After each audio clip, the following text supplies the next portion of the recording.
Hello everybody, Tyler King here with a new episode of NuReview.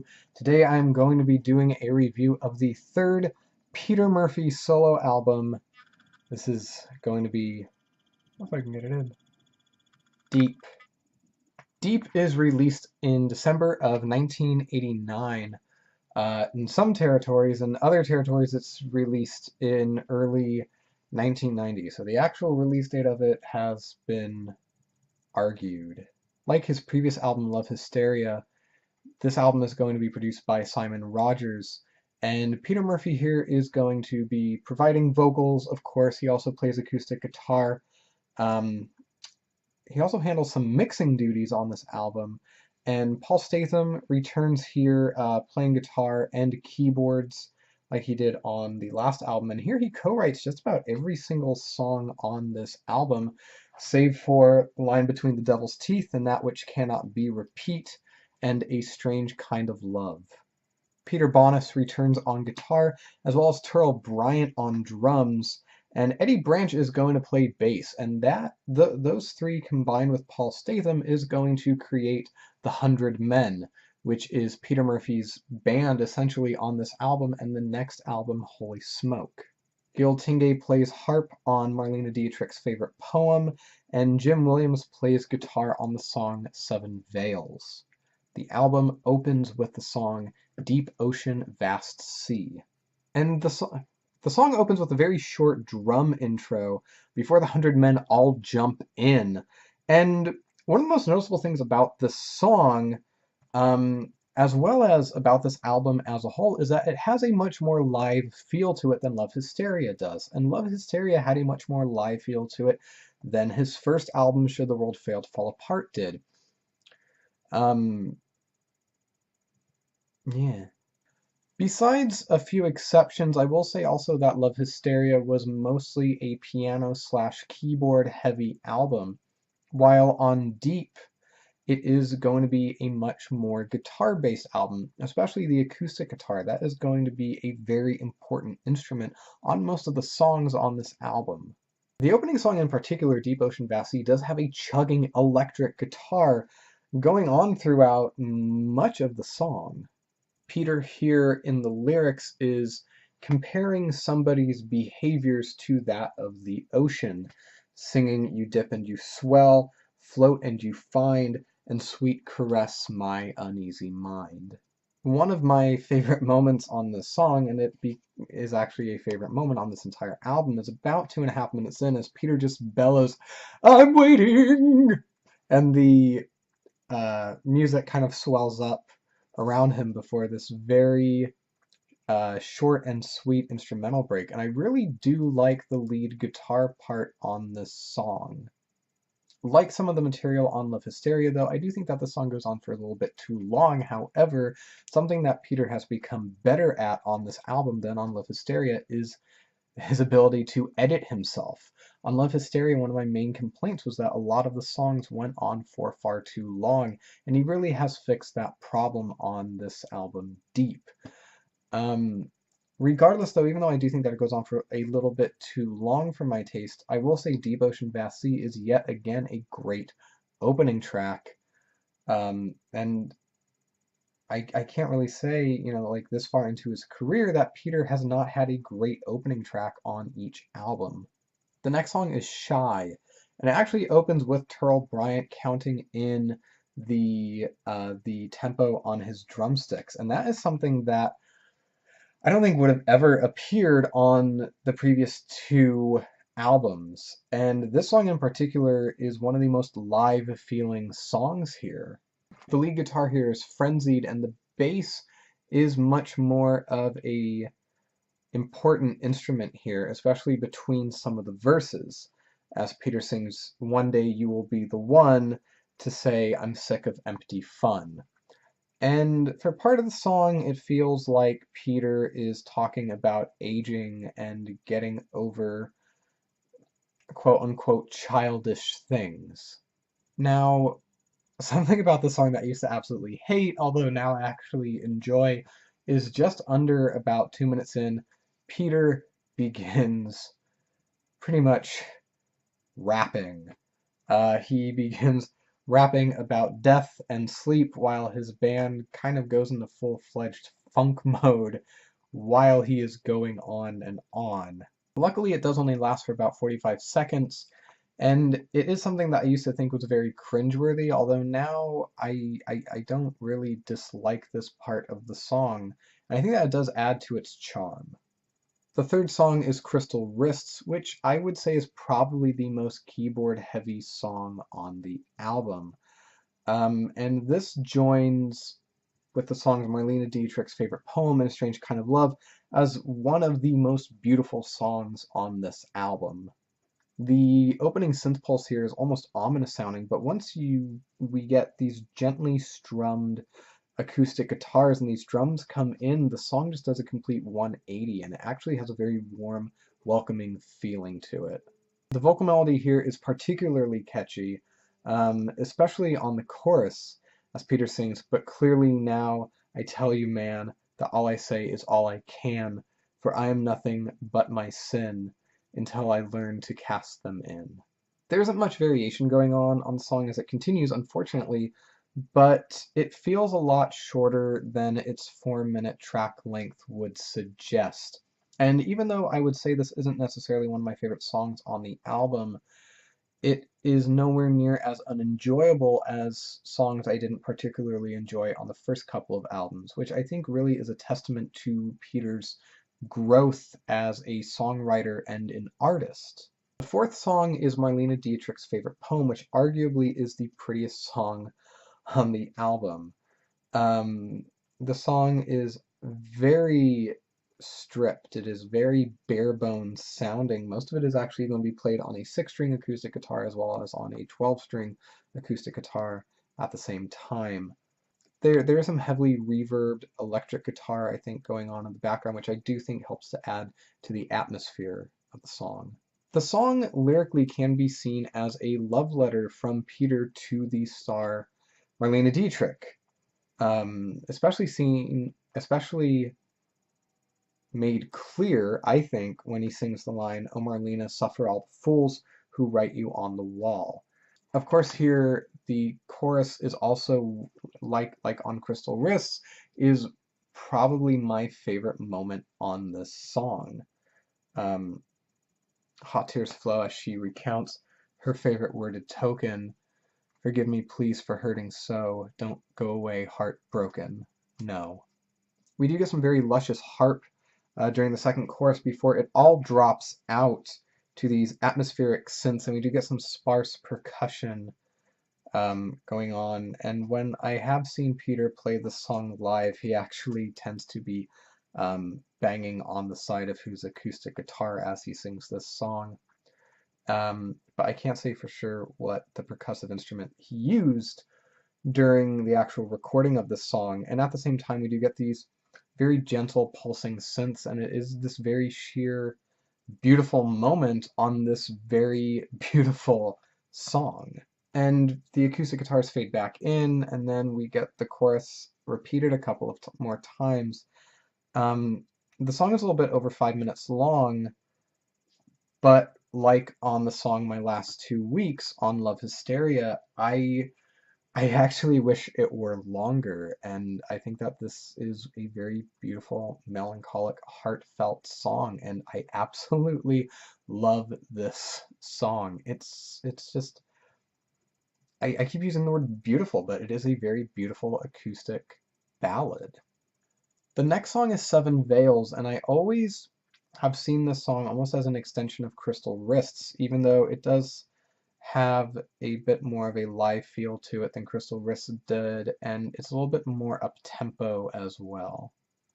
Peter's vocal delivery here is particularly strong, and I would say it is one of the best performances that he gives on the entire album. The lyrics kind of strike me as being about the duality of man's heart, and I think that his comparisons on this song between the sun and the moon do back up that theory. After each chorus, we do get this very far off emotional vocalization, which is complemented by this very dreamy instrumentation. And after the second chorus, we do get an extended guitar solo. I think it's a bit choppy in parts, but I do think that it fits the song. The song ends with the chant, moon, sun, hunt, line, moon, sun, heart, beat, etc. And it reminds me of a faster paced version of the ending of the song Socrates the Python from the previous Love Hysteria album, although I will say that I do find myself coming back to this song a lot more often than I find myself coming back to Socrates the Python. Yeah. The next song is the song that opens up the second side of the album, and that is The Line Between the Devil's Teeth and That Which Cannot Be Repeat, which was released as a single from the album. Now, here's the thing about this song, and it's not necessarily something that I noticed the first couple of times I heard it, but then as soon as I realized it, I was like, oh shit, is that...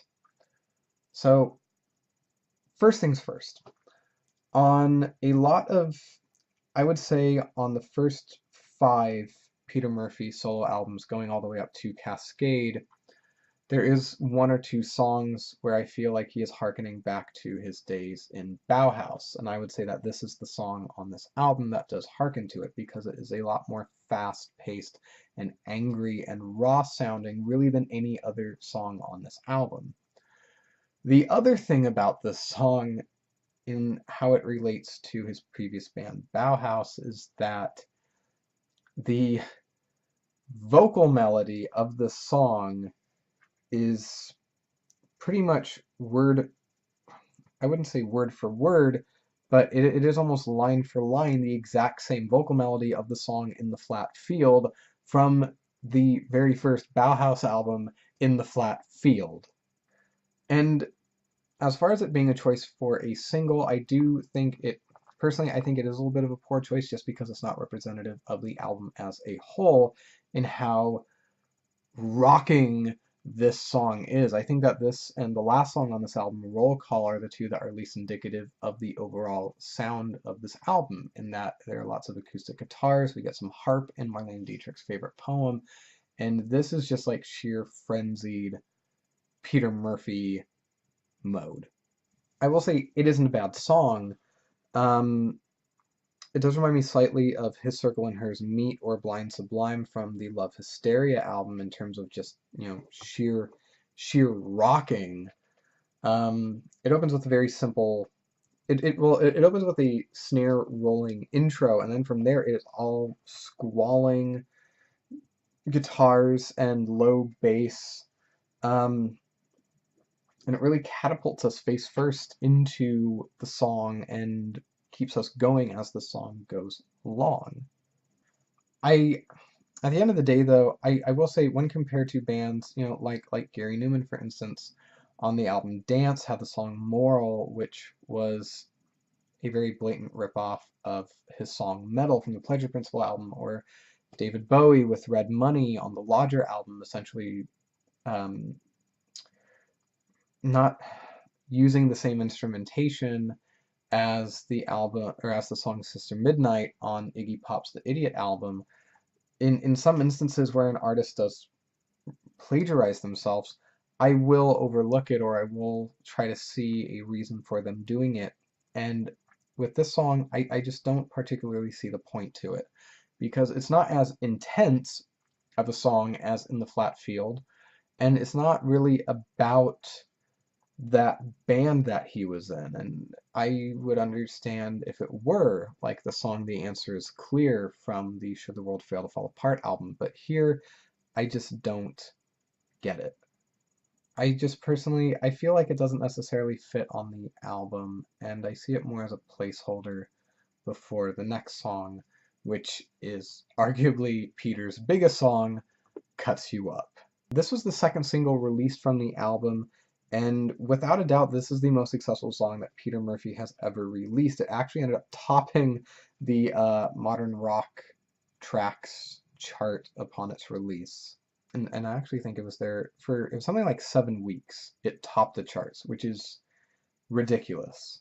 From a compositional standpoint, I do think that it is actually, I think, completely representative of the album as a whole. We do get these gently strummed acoustic guitars, we get a slinky bass line, and a beautiful string hook that I think highlights,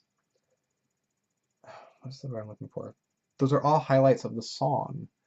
And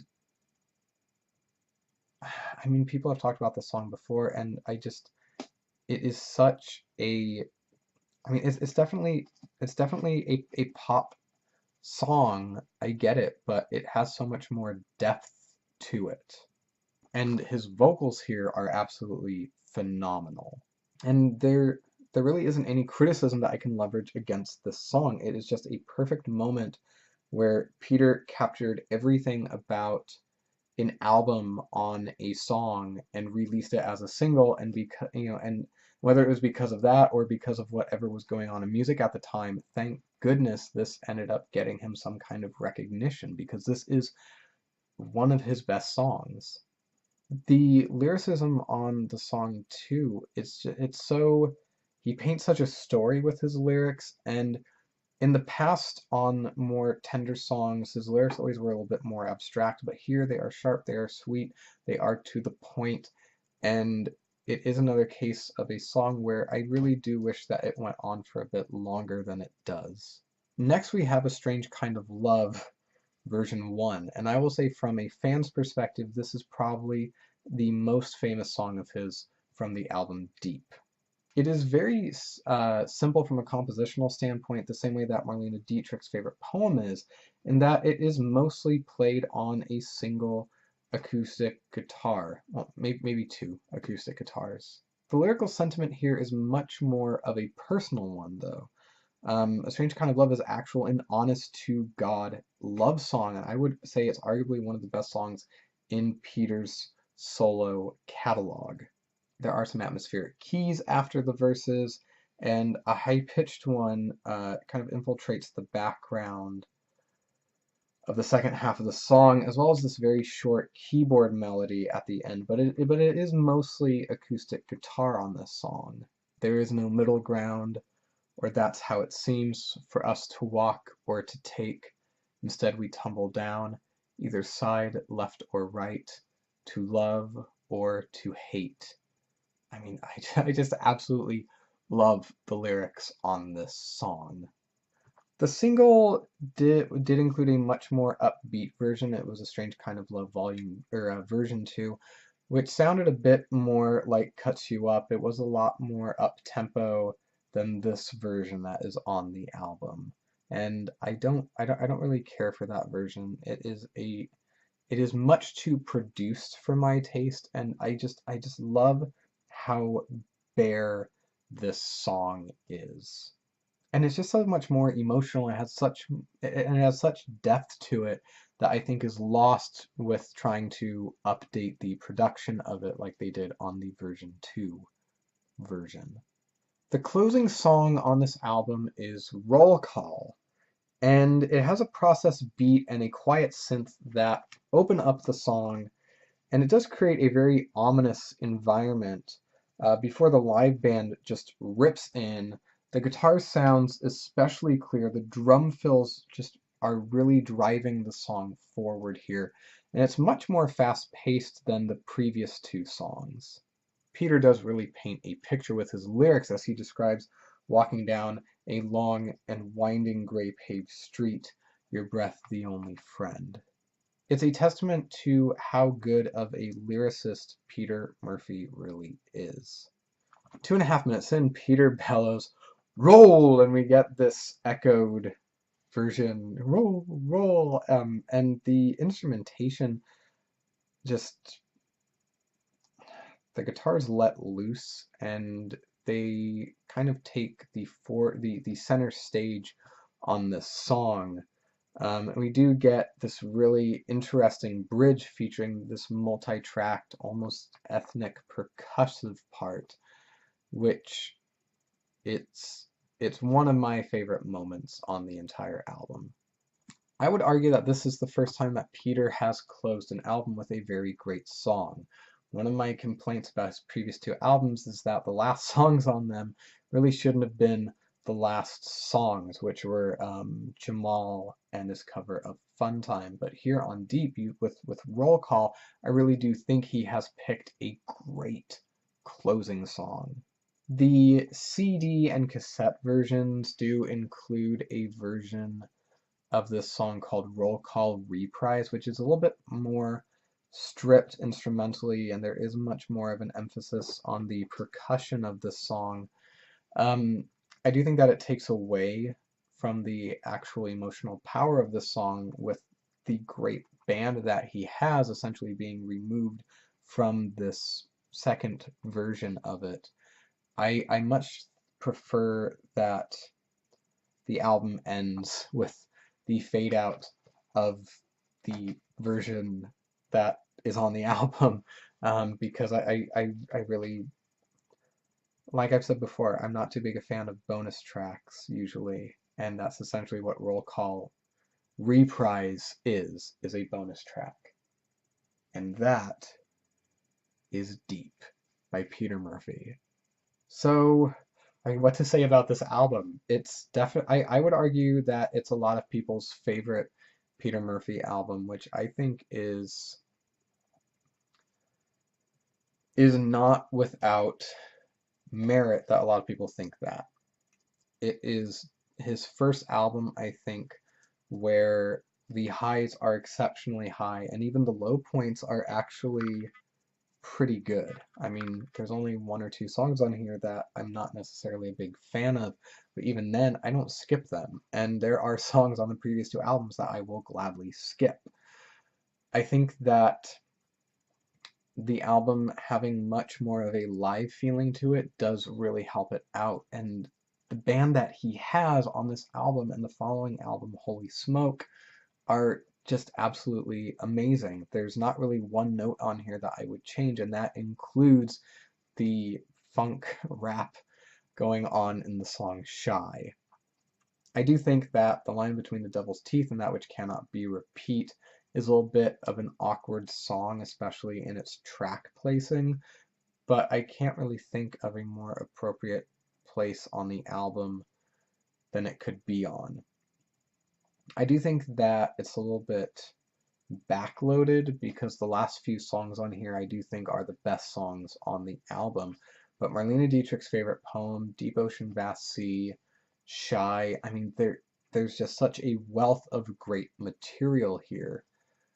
I've seen Peter play about half the songs on this album. I've seen him play Deep Ocean Vast Sea a couple of times, Marlene Dietrich's favorite poem a handful of times, Cuts You Up twice, and he's played A Strange Kind of Love at almost every single show of his I've gone to. I've seen him 8 times now, and I think I've seen him play that song at 7 of those shows. And it's always a very beautiful moment, and it's a beautiful song, and I do think that there's a reason why he continually plays a handful of songs from this album, is because it's just such a wealth of great material. I love the artwork.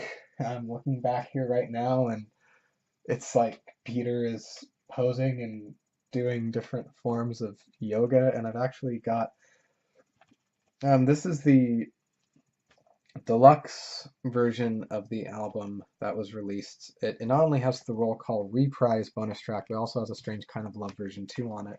So you open it up, and there's Peter doing more twisting and turning, and then it opens up Peter Murphy right there. This actually is kind of a cool little thing, but I love the artwork for the album, the stark black and white. I think that it really, what's the word I'm looking for? It really does complement the music, and I will say that this is the first time as well where the artwork on one of his albums really did complement the music. There's just not much to say about this album that I don't like.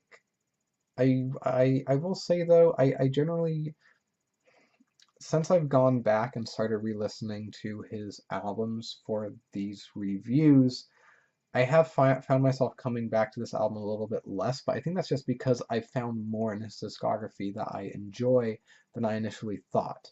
Which isn't to say that something bad about this album. It's more of something. It's more of a compliment about everything else that he's done. At the end of the day, I mean, it's just a really good album. and for the most part, it's a great album. I would say, looking at the track listing, least favorite songs, and again, I said this when I did the review of Marquee Moon by Television, is that it's very hard for me to say my 3 least favorite songs and my 3 favorite songs, because that leaves you with a couple of other songs which I also really enjoy. But I will say my 3 least favorite songs on here, in order that they appear on the album, are going to be Crystal Wrists, Seven Veils, and The Line Between the Devil's Teeth, and That Which Cannot Be Repeat. However, all 3 of those songs are still pretty good songs. I will say if I had to choose an absolute least favorite, though, it would be The Line Between the Devil's Teeth. My 3 favorite songs, I already said, it's the last 3 appearing on the original track listing of the album. Those are going to be Cuts You Up, A Strange Kind of Love, and Roll Call. I know that Roll Call is not really a song that most people tend to love, but for whatever reason, it has always jumped out at me, and I've always really enjoyed it. And that is my review of Deep by Peter Murphy. So, what do you think? Do you love it? Do you hate it? Is Deep your absolute favorite Peter Murphy album? Is it your absolute least favorite Peter Murphy album?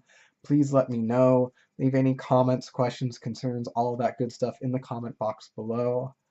Up next, if you're keeping track, is going to be Holy Smoke, which I'm going to get up as soon as I can. Thank you again for watching.